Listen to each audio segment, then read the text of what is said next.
अगर किसी व्यक्ति की खुद की कोई मनोकामना है, खुद की कोई दुख और परेशानी है जो कि वह अपने लिए ही करना चाहता है, इस वाले उपाय को तो वह खुद अपने लिए भी कर सकता है।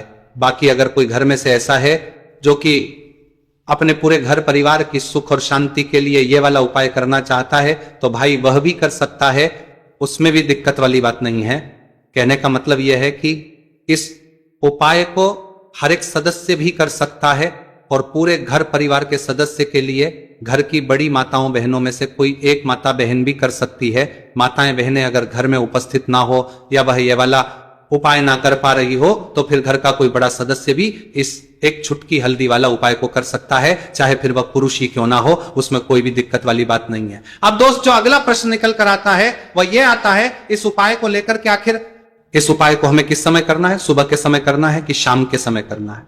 तो देखो, इस वाले उपाय को आप लोग सुबह के समय भी कर सकते हो और शाम के समय प्रदोष काल में भी कर सकते हो। अब अगर आप पूछो कि भाई सबसे उत्तम समय कौन सा रहेगा इससे एक छुटकी हल्दी वाला उपाय को करने का, तो हम आपसे बस यही कहेंगे कि इस उपाय को आप सुबह के समय करेंगे तो ज्यादा बेहतर होगा। बाकी अगर प्रदोष काल शाम के समय भी करेंगे तो भी अच्छा होगा, उसमें कोई भी दिक्कत वाली बात नहीं है। तो अब दोस्तों, जो अगली सबसे बड़ी और महत्वपूर्ण बात आती है वह ये आती है कि सुबह अगर हम उपाय को करेंगे तो हमें कितने बजे से लेकर कितने बजे तक के बीच में करना है, और शाम के समय प्रदोष काल में करेंगे तो हमें कितने बजे से लेकर कितने बजे के बीच में करना है।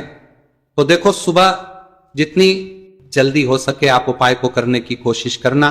बाकी अगर किसी कारणवश लेट भी हो जाओ, थोड़ी देर भी हो जाए, 10 या 11 बजे तक भी आप उपाय कर लेना, पर 12 बजे से ज्यादा देरी ना हो, ठीक है, इस बात का ध्यान रखना। उसके बाद में दोस्तों, अगर शाम के समय प्रदोष काल की बात करें, प्रदोष काल का जो समय है होता है वो शाम के 6 बजे से शुरू हो जाता है। मतलब शाम के 6 बजे से लेकर 7 बजे के बीच का जो समय होता है, यह समय प्रदोष काल का समय होता है। तो आप इस उपाय को 7 या 8 बजे के बीच में भी कर सकते हो।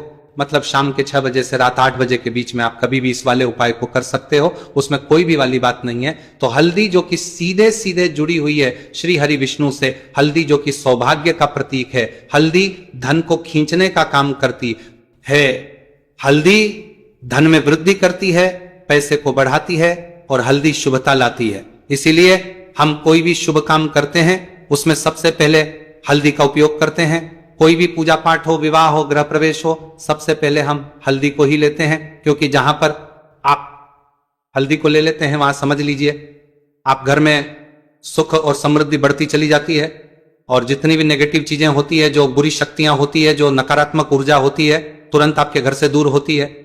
अब जिन लोगों को पैसा चाहिए वह लोग भी इस उपाय को करें, जिन्हें बहुत अधिक पैसा यानी बहुत ज्यादा धन चाहिए वो लोग भी इस उपाय को करें। क्योंकि देखिए, धन की देवी मां लक्ष्मी कैसे प्रसन्न होती है जब आप श्री हरि विष्णु को प्रसन्न करते हैं। बहुत सारे लोग हैं जो उपाय करते हैं, है ना, लेकिन हरि विष्णु को प्रसन्न करने के लिए उपाय नहीं करते हैं। मां लक्ष्मी से जुड़े हुए बहुत से उपाय करते हैं, लेकिन मां लक्ष्मी तो तभी प्रसन्न होती हैं जब श्री हरि विष्णु प्रसन्न होते हैं। अब शुक्रवार तृतीया तिथि का यह उपाय ऐसा है कि मां दुर्गा की कृपा भी मिलेगी, श्री हरि विष्णु का आशीर्वाद भी मिलेगा और मां लक्ष्मी की कृपा बरसेगी, और फिर आपके घर में होगी धन की वर्षा। मतलब जो तिजोरी है आपकी धन से वो भर जाएगी, बैंक बैलेंस बढ़ता चला जाएगा। और जो लोग कर्जा लेते रहते हैं, है ना, कर्जा कभी ना कभी कोई ना कोई व्यक्ति, हर व्यक्ति नहीं लेता, लेकिन बहुत सारे लोग हैं जो कर्जा किसी ना किसी से ले लेते हैं, ठीक है ना।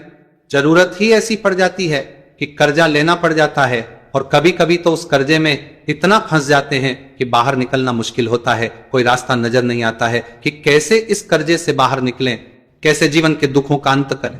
अब ऐसा समझ लीजिए कि जब आपकी कोई नहीं सुन है ना, तब मां सुनती है, मां लक्ष्मी सुनती है। तो मां लक्ष्मी से जुड़ा उपाय भी आपको बताएंगे, और हल्दी वाला उपाय करना है यह भी आपको वीडियो में बताएंगे। चलिए बात कर लेते हैं, एक छुटकी हल्दी वाला उपाय करना है। अच्छा, तिथि में यह उपाय कब